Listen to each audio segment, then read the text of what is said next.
pou de la Carrera està situat en l'antic camí que anava de Porrera a Sant Joan, que en definitiva aquest camí conduïa de Sant Joan a Sineu, que era la capital de la part forana, enmig de Mallorca.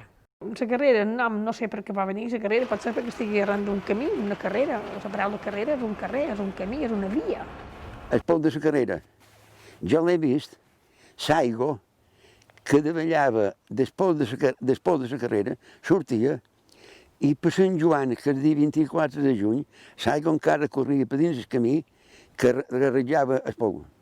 Sortia tota sola l'aigua, devia ser un ubelló, i sortia tota sola allà dins. Però ara s'acaba, no s'ha d'acabar, i no miram per de regar.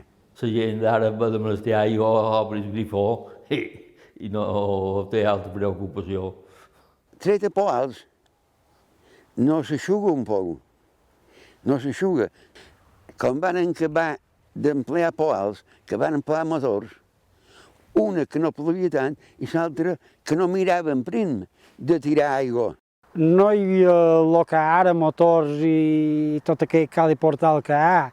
La gent se passejava en gerres i el poal. Les gerres de fang, que ara els tenim com a per planta, era una eina que empleaven per traginar l'aigua.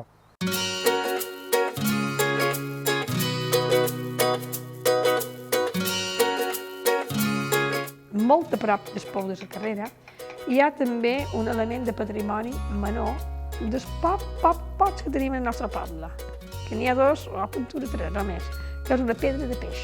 Venien els peixaters i hi posaven el còbol al peix damunt i tocaven el cor i la gent del barri anava a cercar a comprar peix.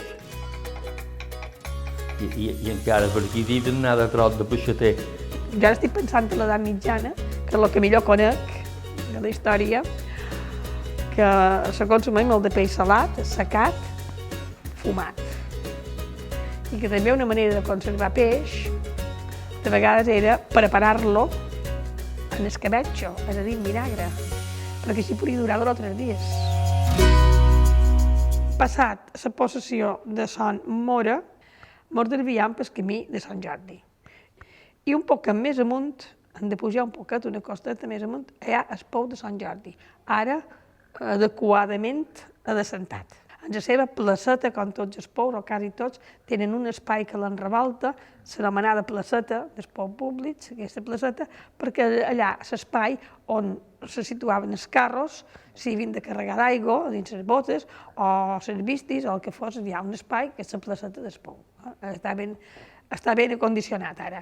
Aquest pou tenia que estava rematat a la paret i el senyor, un alemany que no he vist mai, se li va ocórrer que si li deixaven fer la paret, ell donava puesto i va arreglar el pou. També això li poden agrair a aquell senyor.